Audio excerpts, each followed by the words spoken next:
Hello, whoa, it's been a while, so I do apologize for that. Sometimes life has its ups and downs, but everything is getting better now, so here we go. We're going to start pumping out some videos again. I did have some DMs from people asking if I was okay, and I do appreciate that. Thank you very much. Alright, so in today's video, we're going to talk about March in Everquest. This is a pretty big, busy day in Everquest if you're looking to catch up, get new things, new quests, and everything that they have planned coming out. So we're going to go over that. Alright, so first thing and foremost is going to be anniversary time is going to start. This is going to give us several different bonuses and opportunities to get older stuff that is very important, as well as some bonuses. Let's look at the spreadsheet. Alright, so spreadsheet here, I did update this a little bit, and when they put in the 26th anniversary stuff and it's confirmed everything is good, obviously they'll update this. I'll put a link in the URL. It's basically tiny, in the description, tinyurl.com /ZarekCQ, and you'll get this. So, what's important and whatnot. Last year, huge year, 25th anniversary for EverQuest. Lots of things that they released, lots of things that I feel are super good that they haven't done something like this for the player base in a long time. Okay, so first thing is going to be the anniversary quests themselves, which is going to be two run around stuff that was pretty awful, not going to lie. Did not have fun with that. Ground spawns that are hidden and things like that. There's videos on that. But the main thing is the mission, which are the Type 3 augs. There's the casting ones that they made that you can equip multiple ones. So this is super good for casters and priests, wearing multiple of them depending on your class. And I could go over that with folks and whatnot, but for sure, like my cleric is wearing a lot of them because you only need remedy and a couple others. So then all the other slots will add the mod 3s, which are the spell damage, heal amounts, the clairvoyance, and things like that. So super good. And then melee hybrids get the offensive aug. The defensive aug I don't suggest because you can wear the Aileron's tier. So you could have 5% defense from Aileron's tier and then 10% offense if you're a melee tank class. So I definitely go with offense, the more accuracy. Hitting the things quicker, killing the things quicker before your disciplines runs out is definitely a better way of survival. So again, missions, everything, videos are in that. It's definitely a must for folks. Anniversary Tower, Tides of Time. One of the best things that they have in this game. If you're not familiar with this, or if you haven't done it, you're just coming back, you missed last year, this thing will help you catch up tremendously. Basically what it is it's a heroic adventure. What that means is it scales to your level, and these missions you get it and it unlocks gear, and it's kind of towards your level, so it'll be the best in slot for a lot of the points. So definitely do it. As far as experience is concerned, the key quests are super easy. Killing some gray cons if you're like 1 to 5 is super easy. Just run through, plow things. Everything is pretty much soloable. Redoing the key quest is like 2% experience, and then if there's bonuses going on, it'll be 3%, 3.5%, whatever the percentages are. Redoing the key quest is super fast, super soloable. When they're all 12 up, grab all 12, find which path is easiest. You can level up really quick on your own and not worry about having to find a group or waiting for overseers to refresh or anything like that. It's going to be the fastest way solo to level by the key quest. And again, the important thing is doing the key quest, junking the key, redoing it, junking the key, redoing it, and then you'll get the EXP. All the videos on all the key quests, all the missions are there in the link, so you just click it and then have at it.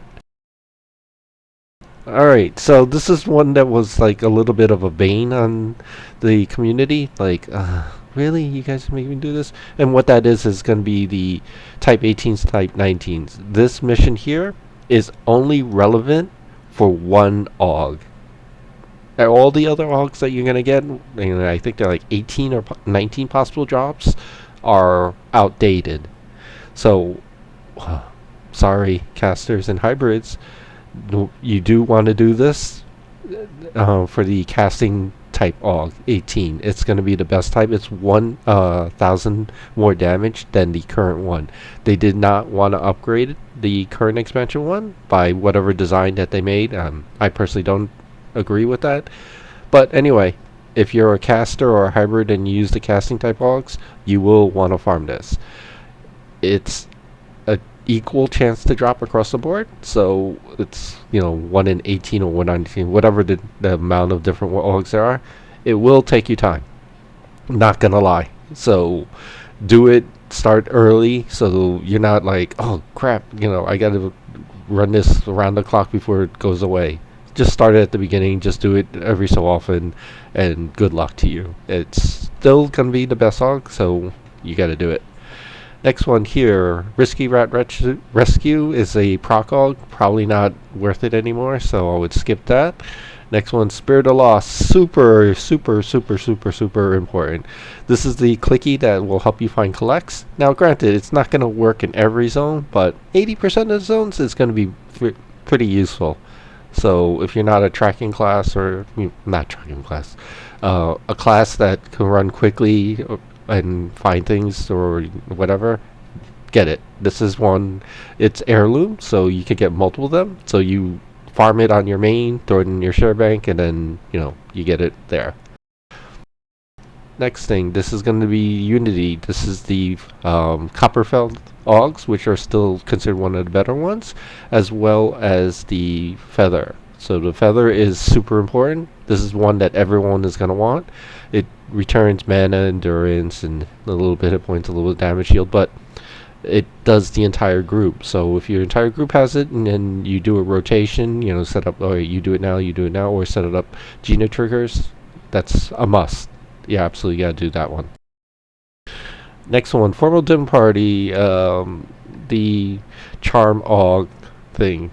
Useful, but outdated at this point. There are better augs, I feel. So if it's a great filler, go for it. Not a bad thing. Bone Rod, yes. Best fishing mod in the game, also tradable. Farm a bunch up, then, throw them in Bazaar off season. People will buy it for crazy amounts of money. Highest fishing mod in the game. Unbreakable fishing rod. Lots of good things to say about it, so get it. Collector's chest from this quest. Yes, definitely get it.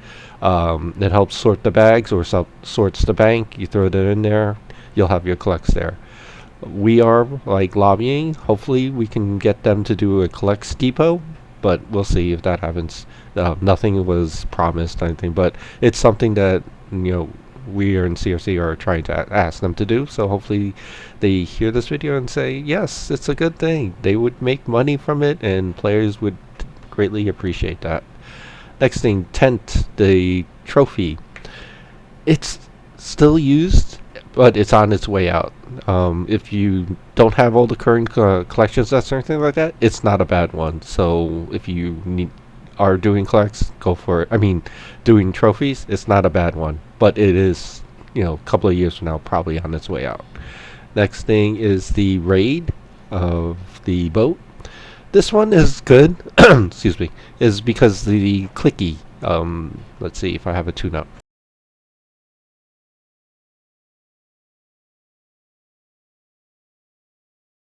This here, the Dark Shield thing, so basically it's a clicky in between spell casts. You would click it and it would do a little bit of damage. So if you're a caster, DPS class, yes, you definitely want this. This is still the best clicky in the game for that. Next is, where were we? Drunkenstein, yes. Absolutely another must-have if you don't have it. This is the oh shit, let me get out of here button, or oh man, I gotta AFK real fast, or whatever, bio break, and oh shit, come out. Basically, this is gonna teleport you to POK. It is a half-second cast time, as you see, so really good. And then you click it, and it takes you here. And if you're on Drenell, you'll see me AFK here quite often. This is one of my favorite items. Super easy to do. You don't even need to do the entire quest. You get drunk, you talk to the NPC, and then you just do the singing song part at the end. I don't know if I have a video of it, but if I don't, I will do it. Let's see. No, I don't have it, the hotkeys, but you sing it, it's on Alakazam, or and you do it. It's quite easy. Let's see. Next thing is cleansing rod. It's a fun toy. It does some curing on there. Yeah, get it. It's not a horrible thing. No crown dragon bone. Another clicky for casters, I would say. Not for melee. You would lose DPS at this point.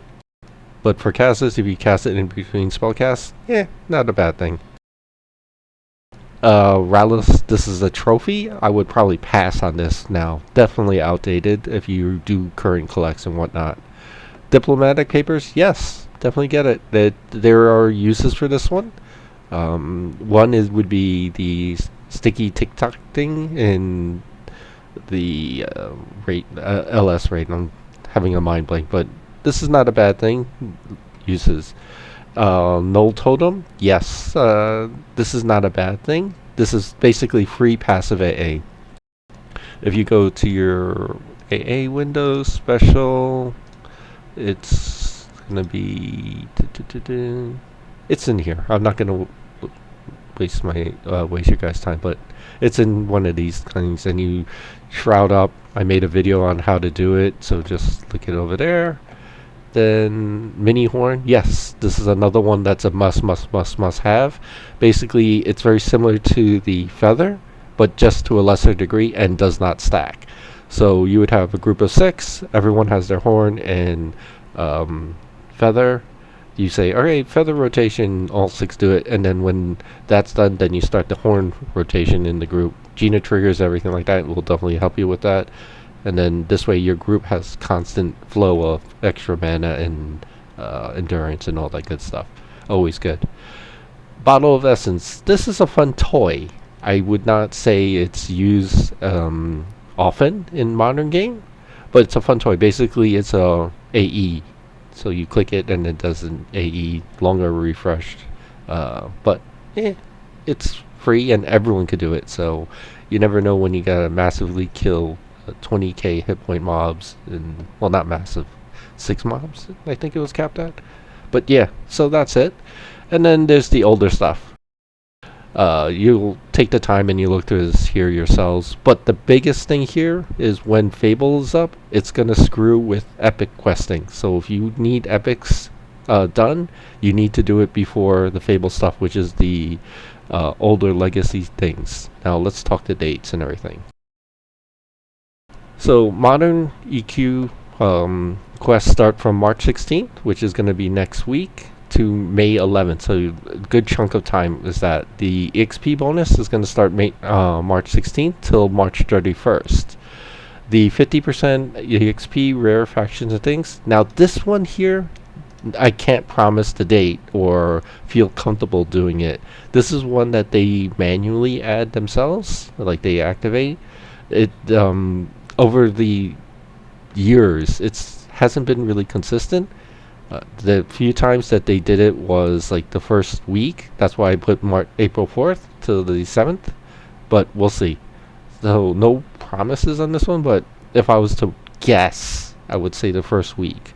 But this is something that they have to activate. It's not like done, at least to my knowledge.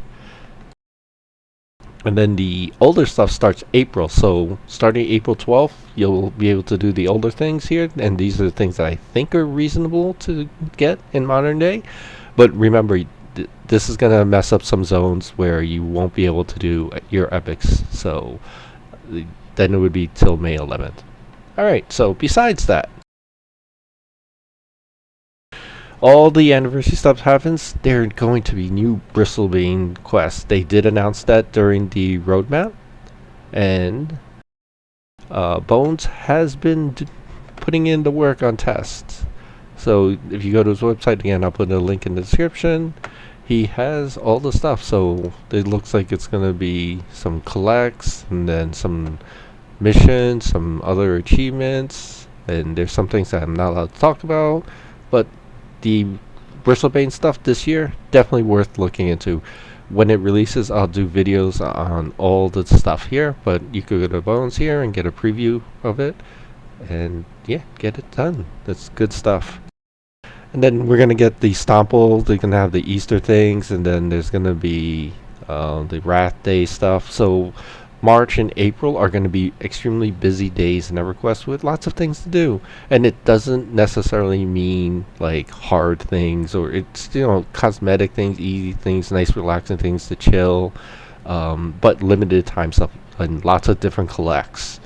Oh, I forgot to mention, and this is pretty important, the Tides of Time thing. All the collects are going to be active. I'm not sure how they're going to do this with zones that overlap with stuff, but what we were told is all the zone collects were going to be active at the same time. So that's madness. That's 12 different zones of collects that people could start, hoarding, getting, and doing whatever they need to do, and then plus whatever events are happening as well. All those items, also the ones that we got freebies for, are going to be on sale as well. From what I'm understanding when I spoke with the devs, is that they can't do all the items for sale at the same time, so they're going to have to space it out.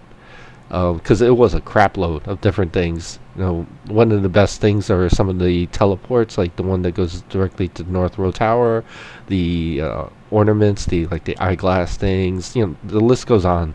All those items are not going to be free, the ones that were, but you can buy them now if you missed out on them. So it's a good opportunity. I don't like endorsing, buying things, but some of these things are useful. So if you missed out on them, sorry you didn't get it for free, but you'll have an opportunity now to actually just buy them. So there's that. All right, so I did talk a bit about stuff here, and you will hear from me more now that my life has calmed down. And again, I do apologize that I kind of vanished from making videos, but I'm gonna be back doing them on a regular basis again. So thanks again for those that checked in on me, and I do appreciate that. And again, I'm always available on Discord. It's fun talking to folks, and logging on your server and helping you guys do quests and things like that. It's a lot of fun, and I do enjoy the companionship and different point of views of seeing how people do things and helping folks reach personal goals. So that's one of the things I do enjoy in the game. So feel free to continue to message me, ask me questions, get my Gina triggers or whatever you need guys to need to do. I'm available like that. That's pretty easy. It would be when I'm free, obviously, but ask away. And knowledge is free, and it's our duty to share information and help each other out, because we need to. All right, anyway, thanks all. I'll talk to you later. See you guys soon. Bye bye.